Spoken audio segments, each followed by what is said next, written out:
Hi, welcome to Friday night's video in our Master Series. This is the 79th video in our Master Series and the 11th video in our Mixing Concepts. The next thing I wanted to talk about was trusting your eyes and your ears. This is hugely important because, especially we talked about the equal loudness contour in the last video, that sometimes your meter's telling you things are blasting and your ears are telling you no, that that's not happening. So you really got to trust your ears. I love my iZotope plugins. I use my meter taps and my mix taps on all over the place. And I love using my sends to figure things out and see what's going on. But, basically when you're listening to things that are going on, being able to look at things and see what's happening, especially like if you're dealing with like scopes, you can, side chain these in, have like the vocals being sent to this bus here, and the other one is the guitars being sent to the main out, but I've side chained it in here so I can see the yellow guitar overlaid on the blue vocal part in my scope. Once you understand how a scope works, it can be very helpful sometimes really trying to see what's going on when you're trying to mix and work on things. And things like your spectrometers, and when you're working on your EQ and things like that, or trying to evaluate what's going on in a mix, being able to side chain things and really trust your ears first of all, and then your meters, seeing what is going on, what is happening with my levels over here, and checking things out and comparing things, so when you start hearing issues, that you can go back and find the problem on the track that is the problem, or when they're mixing together if they're causing a problem, that between your eyes and your ears and using them both and trusting them both, that you can really do a much better job at mixing. Even on your EQ, that you can, side chain, two different things coming in here, at least two of them, and be able to hear what's going on. So when you start trying to EQ things and you're trying to mix things together, that you're going, well, I know that I want to cut some of the bass out there, or no, I don't, or I want to boost the high end, or whatever I want to do, because while they're mixing together,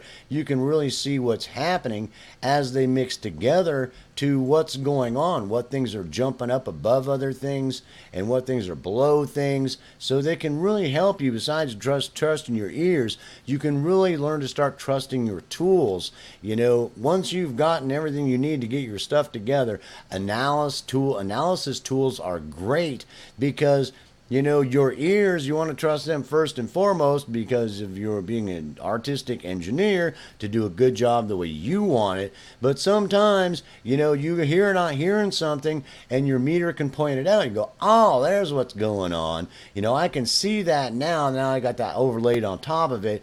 I wasn't really hearing it, but now I can really visualize what's going on there, that they're huge tools. So really get used to using your tools, especially your side chaining tools, your spectrometers, your equalizers, things like that, your scope, those ones in particular. And your level meters. Really trust your level meters. Look at the things, keep in mind the equal loudness contour about how your ear hears sounds, but get it out and look at it and see what's going on in certain areas. And some more advanced, plugins like iZotope here. I've got this plugin from iZotope that, iZotope Insight. This thing's great because I can sit there and look at things, all these different, tracks that are starting to mix together, and I can find problem areas. I'll be listening to it and go, what's going on there? That's drowning out, or that's getting really loud.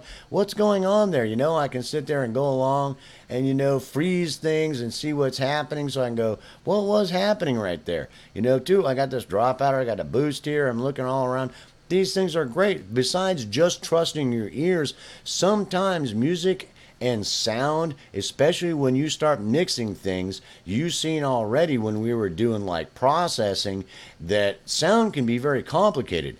And when you start mixing a whole bunch of different sound together, sometimes no matter how good you think your ears are, how good of an engineer you are, that trying to pick out, one little frequency there or something going on, it can be a little more difficult than you would think. You talk to people about teaching people how to do sweeping with EQ to find problem areas just on one track, and they're trying to find problem areas on a whole mix, and there might be just one little section of a mix that you got, like, a little chorus part and you're trying to figure out what something's going on just on this chorus part that doesn't sound right. And here it is right there, dude, way up there, you know, and it's like, what is that? You know, I mean, what is there something there? I need to go do some automated EQ work or something to fix that, because right there, that is crap. But right after it gets done, I don't want to have the EQ riding around there, ruin a bunch of other stuff that doesn't have a problem. I want to be very surgical about going in and finding an issue and dealing with it. My ears telling me something ain't quite right. My eyes are starting to help me point things out,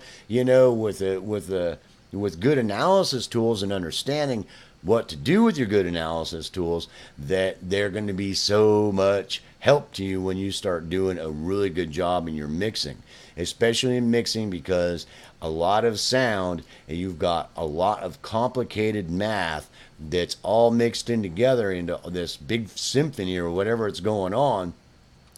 And, you know, it can get complicated. And sometimes your ears might not be able to hear some little thing, or you think you hear something, you ain't sure, you know, I don't know, you know, it's like, well, that's what I'm seeing. I don't see a problem. My ears tell me a problem. You know, what's going on? You know, you might have to go down and start, okay, subtracting tracks out of there. What is happening there? You know, one of those instruments is a problem, or I'm hearing something right in here. What is that?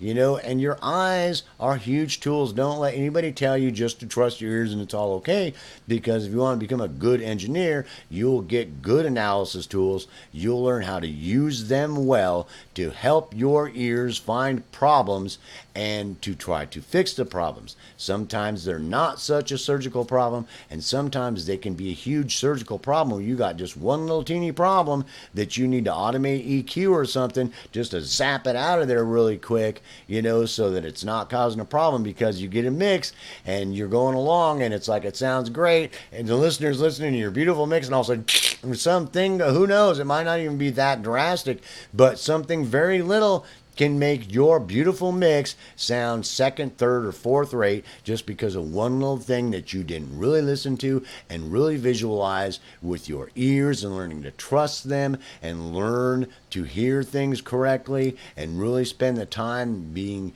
able to, you know, listen well and be able to visualize well. What am I hearing? What is that? What am I seeing? What is that? So that you can, whether it's really surgical or not, be able to fix the problem so that it doesn't affect your whole mix and the whole product by some little thing that you didn't catch. And sometimes a lot of big things that you just get tired, or you're not hearing it well and you need to walk away and come back and redo it. But really learn to listen well and learn to visualize well what's going on.